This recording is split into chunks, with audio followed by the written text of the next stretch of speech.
Well, the weather warmed up on Wall Street today, and so did stocks. Records aplenty. Let's start with some of those big-name companies that Susie was referring to. All Dow members, each touching all-time highs today. Here they are: Disney, Home Depot, Travelers, United Technologies, and Walmart. Those are only the Dow stocks at all-time highs.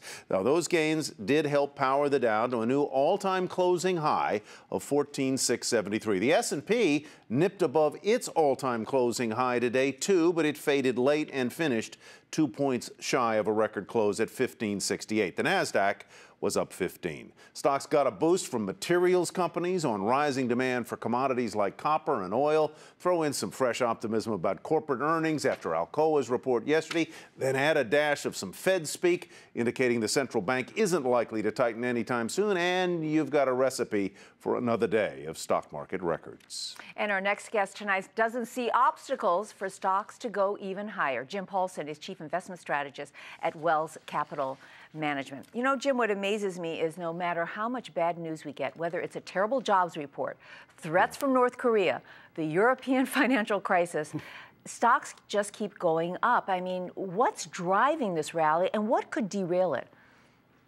Well, I think a few things, Susie. I think one thing is we are desensitizing a little bit, the investment culture at least, to the idea of the Armageddon story, the end of world story. We've kind of been through that so much in the last few years.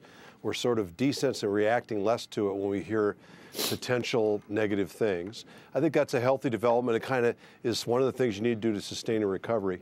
But I think the big catalyst this year has been that the growth in the first quarter in the United States has come on far better than expected. Notwithstanding last Friday's bad employment report, growth in the first quarter is probably going to be north of 3% for real GDP, when coming into the year, most expected only about 2% growth.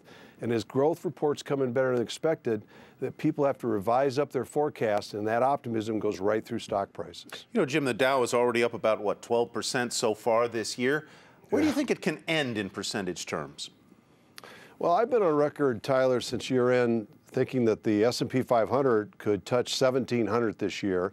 I'm not necessarily suggesting that's a year-end target. I kind of suspect we might go up there and come back down a little bit from that by year-end.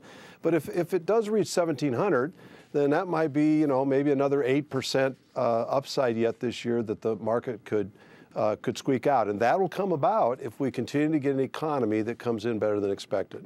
Let's talk a little bit about earnings. Last night we heard from the CEO of Alcoa, very upbeat about the global economy. What do you think we're going to hear from other CEOs over the next couple of weeks, and how is that going to play into the stock market? Well, I think the reports themselves, Susie, that they report for the first quarter, I think by and large are going to be good and probably outpace expectations. When I find when GDP does better than expected, then profits do better than expected as well. But I also suspect that most CEOs are going to have some cautionary comments about the second quarter and the rest of the year, particularly focusing in on an increasing impact from sequester and other fiscal tightening forces on their marketplace. So I think it's going to be kind of a mixed bag for the market as far good reports for the first quarter, but still caution about the future. And that could create some volatility, at least in the stock market here. You know, Jim, I've been noting that money is flowing back into equity mutual funds. That's often a sign that individual investors are getting in, and unfortunately, history tells us that they often get in late. If I want to believe what you're telling me, I'd put more money in. But let's say I want to play a little bit defensively right now. What would be some defensive choices to protect my profits, but maybe leave room for more? Yeah. I think that a lot of that has to do with the mix that you'd say. Maybe rather than going from bonds to stocks, you might want to look at reducing some of your high exposure to high quality bonds and moving a little to lower quality bonds rather than making the leap to all the way to stocks. If you go into the stock market, you can certainly have a bigger allocation, Tyler, towards those with a little less price beta or a little less price volatility, and those that offer higher dividend yields.